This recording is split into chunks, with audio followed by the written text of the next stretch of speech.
بسم اللہ الرحمن الرحیم۔ ورلڈ اکنامک فورم ایک بین الاقوامی عالمی ادارہ ہے جس میں دنیا بھر کے سربراہان آتے ہیں سوئٹزرلینڈ میں۔ اس کے علاوہ جو کارپوریٹ کے سربراہان ہیں وہ بھی آتے ہیں، اور جو عالمی مسائل ہوتے ہیں، بین الاقوامی اہمیت کے جو ایشوز ہوتے ہیں ان پر وہ ڈسکشن کرتے ہیں۔ اور پھر ہر سال یہ ادارہ ایک رپورٹ شائع کرتا ہے جس میں یہ بتایا جاتا ہے کہ دنیا کو کیا خطرات ہیں جو اس وقت درپیش ہیں۔ ویسے تو اور بھی اس کی رپورٹس ہوتی ہیں، لیکن یہ گلوبل رسک رپورٹ ہے خاص، جس کے اندر یہ بتایا جاتا ہے کہ کس طرح کے خطرات ہیں جس کا دنیا کو سامنا ہے۔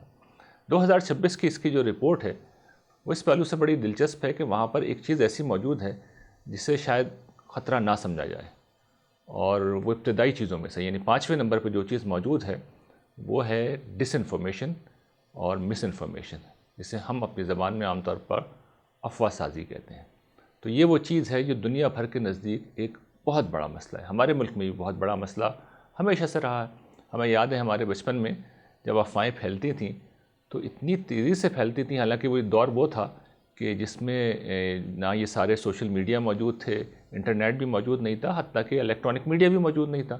ایک ہی میڈیا ہوتا تھا، وہ سرکار کے پاس تھا، وہی ٹیلی ویژن ان کا ہوتا تھا، ریڈیو بھی ان کا ہوتا تھا، لیکن مسئلہ یہ تھا کہ ان کی کوئی اسی بات پر کوئی یقین ہی نہیں کرتا تھا، اور اخبارات جو ہے صبح شائع ہو جاتے تھے، اس کے بعد اگلے دن اطلاع آتی تھی۔ تو اس بیچ میں جو خبر پھیل گئی وہ رک نہیں سکتی تھی، وہ اسی طریقے سے جاری و ساری رہتی تھی۔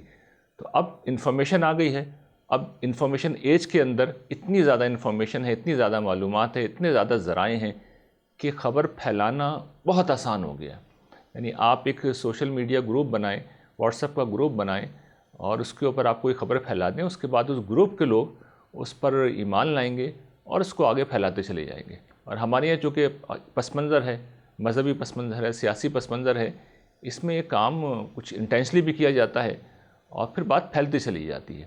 تو یہ وہ صورتحال ہے جس نے ہمارے یہاں بھی مسئلہ پیدا کیا اور دنیا بھر میں مسئلہ پیدا کیا۔ دنیا بھر میں جو اس وقت انتہا پسندی بڑھی ہے اور ایک نفرت کی لہر بڑھی ہے، اس کے پیچھے اصل میں یہی ساری چیزیں ہیں۔ اس مسئلے کا حل جو ہمارا دین ہمیں دیتا ہے وہ بالکل سادہ ہے، اور حضور نے اسے اس طرح بیان کیا ہے کہ کسی شخص کے جھوٹا ہونے کے لیے یہی کافی ہے کہ وہ ہر سنی سنائی بات کو بلا تحقیق آگے بڑھا دے۔ امام مسلم نے اسے اپنے مقدمے میں بیان کیا ہے کہ کسی شخص کے جھوٹا ہونے کے لیے یہی کافی ہے کہ وہ ہر سنی سنائی بات کو بلا تحقیق آگے بڑھا دے۔ یعنی ہم نے بات سنا ہے تو ہم پہ تحقیق کرنا فرض ہے۔ یہ قرآن کا حکم ہے سورہ حجرات میں، فتبینوا، جب تمہارے پاس خبر آئے، کوئی فاسق خبر لے کے آئے تو اس کی تحقیق کیا کرو۔ جب یہ کام نہیں کیا جائے گا تو ہم خدا کے ہاں جھوٹے ہیں اور ایک گویا کہ گناہ گار شخص ہیں۔ تو یہ وہ احتیاط ہے جو ہمیں کرنی ہے۔ اچھا، ہماری تاریخ اس باب میں بہت روشن ہے۔ ہمارے ہاں یہ ایک زمانے میں بڑا سلسلہ چل گیا تھا کہ حضور کے نام پہ جھوٹی روایات کو پھیلایا جا رہا تھا۔ تو ہمارے محدثین اکرام، جنہیں اللہ تعالیٰ بہترین جزا دے، انہوں نے اس کے خلاف ایک سٹینڈ لیا اور انہوں نے ان ساری حدیثوں کی درجہ بندی کی، بتایا کہ کون سی جو ہیں وہ من گھڑت چیزیں ہیں، کون سی صحیح ہیں، کون سی ضعیف ہیں۔ تو یہ ساری چیزیں اب ہمارے پاس موجود ہیں، لیکن بدقسمتی سے آج بھی ہم دیکھتے ہیں کہ حضور کے نام پہ یہ ساری چیزیں عام ہو رہی ہیں۔ لوگ جو ہے بلا تحقیق اس طرح کی چیزیں عام کر دیتے ہیں، حضور نے فرمایا اور بیان کر دیا۔ تو یہ بھی لازم ہے کہ حضور کے نام پہ جب بھی ہم کوئی چیز بیان کریں تو حوالہ دیں، اس کی یہ حیثیت بتائیں کہ ضعیف ہے، موضوع ہے، یا یہ کہ وہ صحیح روایت ہے۔